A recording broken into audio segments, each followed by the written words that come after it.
Hey guys, so this video we're gonna be talking about change of velocity. Okay, all right.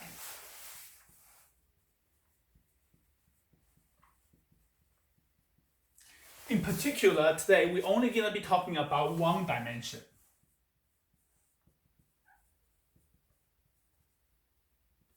One dimension situations. What is one dimension? One dimension is if something is a left or a right. Well, that is one dimension. It's either left or right.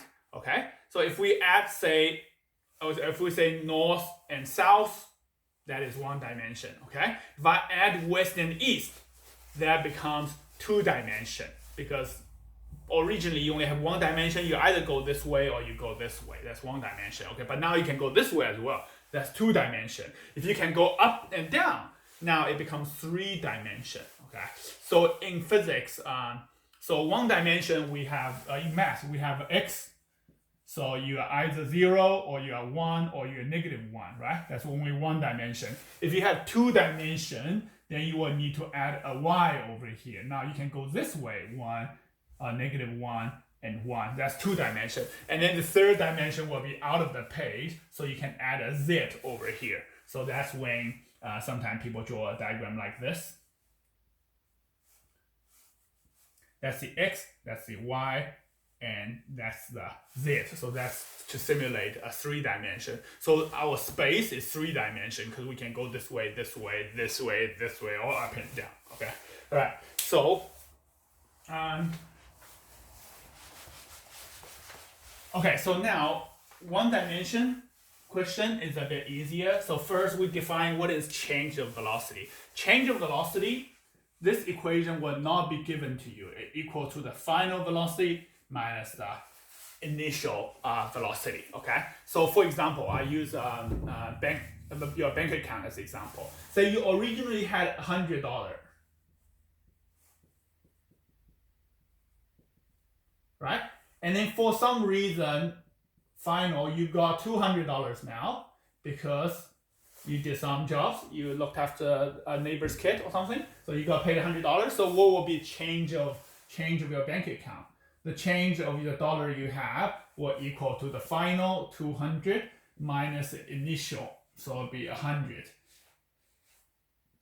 And this 100 is a positive value, so that means you've gained $100. Okay. But for example, for some reason you had $100 at the beginning, and then at the end you actually not only do not have any money left, you've actually started owing the bank $50 because you overdrafted your account.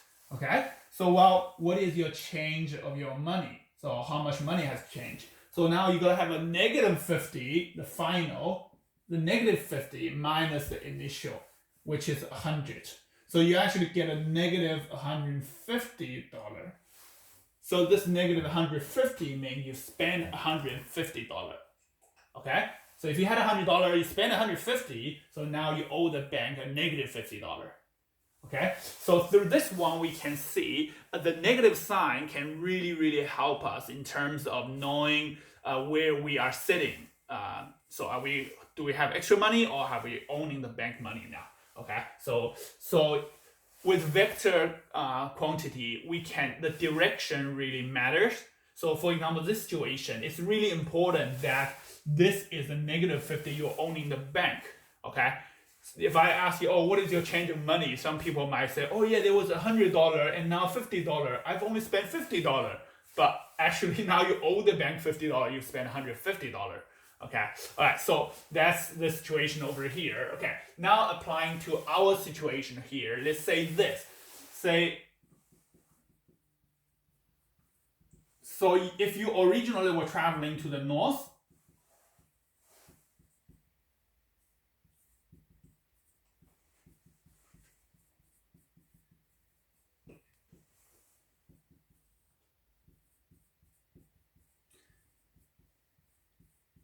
at 20 meters per second. That was your speed, right? Okay, so now you got a new speed. Say now you start traveling south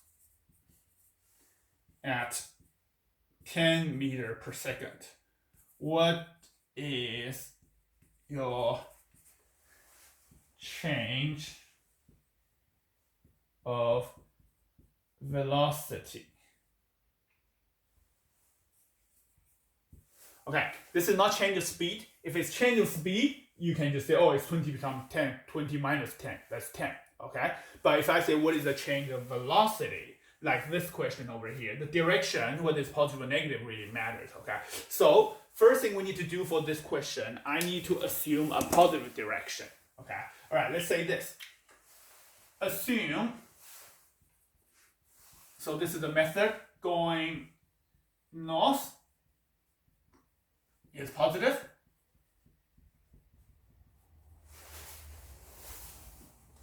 Okay, if I'm assuming going north is positive, let's have a look. The initial speed originally is going north.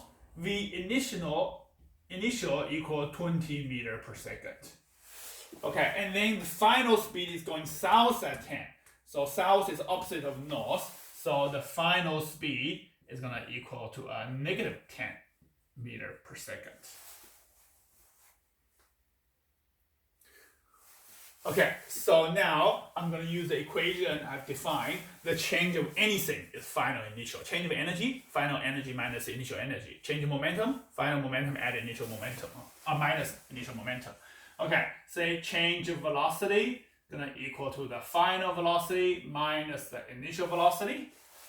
And then I put the number here. Final is a negative 10, and the initial is a 20, so it minus a 20. Now it becomes negative 30 meter per second.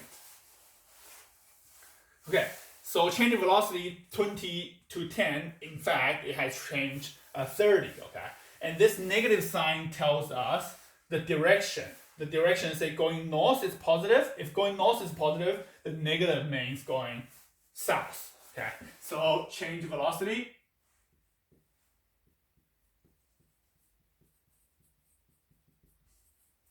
is 30 meter per second going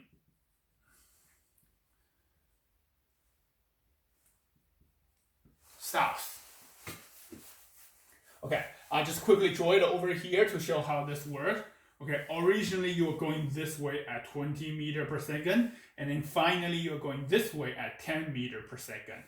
So first, your change of velocity need to be a 20 going downwards. If you have a 20 going downwards, that will make it to become 0, not moving, stationary. And then you need to add another 10 going downwards to become this 10. So there will a change of 30, which is going downwards. Okay, all right, so, and it's not too hard to just say, oh yeah, it's 30, change of velocity is 30, but it actually does take some effort in terms of you gotta follow the method that I gave you to do this type of question, because it's very easy to make mistakes. Okay, all right, one-dimensional question is not too difficult. Just assume a positive direction. All right, the other option you can have here, you can assume going south is positive.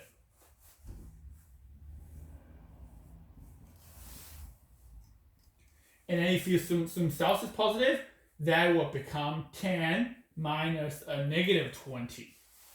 Because your V initial was going north will become negative 20 meter per second. And then your V final is 10 meter per second. So you put it in the equation, that will become 30. And this 30 is a positive 30. If it's positive 30, it means going south. So you get the same conclusion over here. So the change of velocity is 30 going south. Okay. All right. You can have a look in our book. We give you 2 more situations about this change of momentum in 1D situation. Okay. And then have a try of the questions. And then the next lesson, next week, we're going to be talking about 2D situations, which is quite a bit more difficult. Okay.